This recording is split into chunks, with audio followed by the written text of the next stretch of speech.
tentang MBG di sekolah Ibu sendiri. Ya, oke, terima kasih. Alhamdulillahirrahmanirrahim. Terima kasih atas kunjungannya ke sini. Perkenalkan, nama saya Juwariah, Kepala SMP Negeri 3 Cibunggulang, Kabupaten Bogor. Terkait dengan program dari Pak Presiden Prabowo tentang makan bergizi gratis untuk anak-anak sekolah, alhamdulillah untuk SMP 3 Cibunggulang sudah menerima dari manfaat itu dari sudah 1,5 bulan, sudah hampir 2 bulan ini ya, kita anak-anak sudah menerima MBG tersebut, dan alhamdulillah selama ini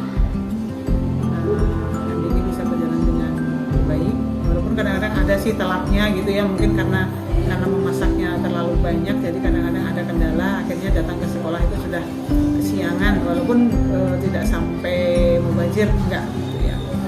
Dan alhamdulillah kesan dari anak-anak juga bersyukur karena setiap hari anak mendapatkan makan siang dengan menu yang berganti-ganti setiap harinya.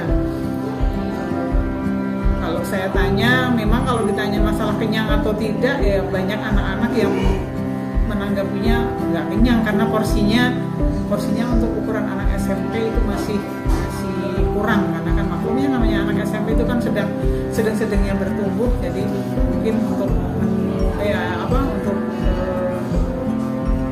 untuk porsinya juga harus lebih ditambah. Ya, tapi juga namanya kita tinggal menerima ya, apa yang diberikan kita terima, dan alhamdulillah manfaatnya sangat banyak, anak-anak senang dan tentunya membantu orang tua, karena banyak orang tua yang akhirnya bicaranya begini, ketika anak sudah sampai rumah anak-anak tidak langsung makan karena kan sudah makan di sekolah, berarti kan beban orang tua untuk menyiapkan makan siang untuk anak juga akhirnya berkurang gitu ya. Seperti itu sih. Dan berapa jumlah Bu yang? Kalau jumlah siswanya di sini setiap hari itu dikirimnya 864 porsi itu dengan 2 mobil ya. Dengan 2 mobil. Jadi kami di sekolah sudah menyiapkan transit sesuai dengan SOP yang ditetapkan dari Kemenkes. Kita menyiapkan meja transit, kemudian di tiap meja itu kita tempel kelas masing-masing dengan jumlah siswa di tiap-tiap kelasnya. Nanti perwakilan dari kelas itu yang akan mengambil ke meja transit, kemudian dibawa ke kelas, didistribusikan ke teman-temannya. Kemudian nanti di kelas itu wali kelas sudah menunggu di sana. Jadi wali kelas itu sudah menunggu di kelasnya masing-masing, kemudian memimpin anak-anak untuk berdoa sebelum makan. Ya tentunya sebelumnya harus cuci tangan dulu, kemudian memimpin doa sebelum makan, kemudian mengawasi anak ketika berdoa juga. Langsung anak-anak itu sudah langsung tahu sendiri. Jadi mengemas omprengnya sesuai dengan tadi yang diambil kan, dikemasnya 5 ya, kemudian langsung dibawa lagi ke tempat transit. Jadi yang mengantar dan mengambil itu sudah tidak usah capek-capek untuk mengemas lagi. Jadi isu-isu di sana Bu ya, banyaknya upaya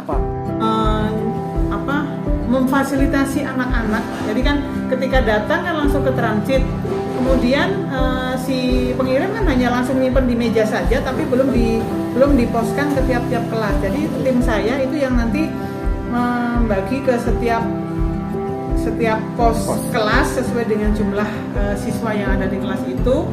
Kemudian kalau pas saya sedang tidak sempat, ya mereka nanti yang akan mengecek, dibuka dulu, kemudian dicium lah, minimal dicium. Kalau aromanya sudah tidak memungkinkan untuk dimakan, ya otomatis akan disampaikan ke para wali kelas untuk menyampaikan ke anak-anak kalau makanan itu misalnya tidak layak dimakan. Tapi sejauh ini selama hampir 2 bulan ini kami diberi MBG, alhamdulillah semuanya. Harapan Ibu ke depannya untuk Ibu sendiri atau di sekolah atau untuk keluar dari dapurnya gitu, harapan Ibu? Ya, kalau kami kami sih pinginnya kalau dari sekolah ya mudah-mudahan itu bisa berlangsung lama gitu ya. Mudah-mudahan bisa berlangsung lama karena ini kan sangat membantu sekali gitu ya. Program ini karena anak-anak juga senang gitu ya, kemudian mengurangi beban orang tua juga gitu. Cuman kalau untuk harapan saya untuk di dapurnya ya mudah-mudahan bisa kedepannya bisa lebih baik lagi, terutama masalah kebersihan ya, masalah porsi gitu. Dan mudah-mudahan kedepannya juga mau menampung request dari sekolah gitu. Salah satunya Bu ya. Ya, salah satunya misalnya masalah porsi misalnya. Terus kemudian yang kedua mungkin menu yang kadang-kadang kan ada anak yang tidak suka dengan nasi, tidak suka atau alergi dengan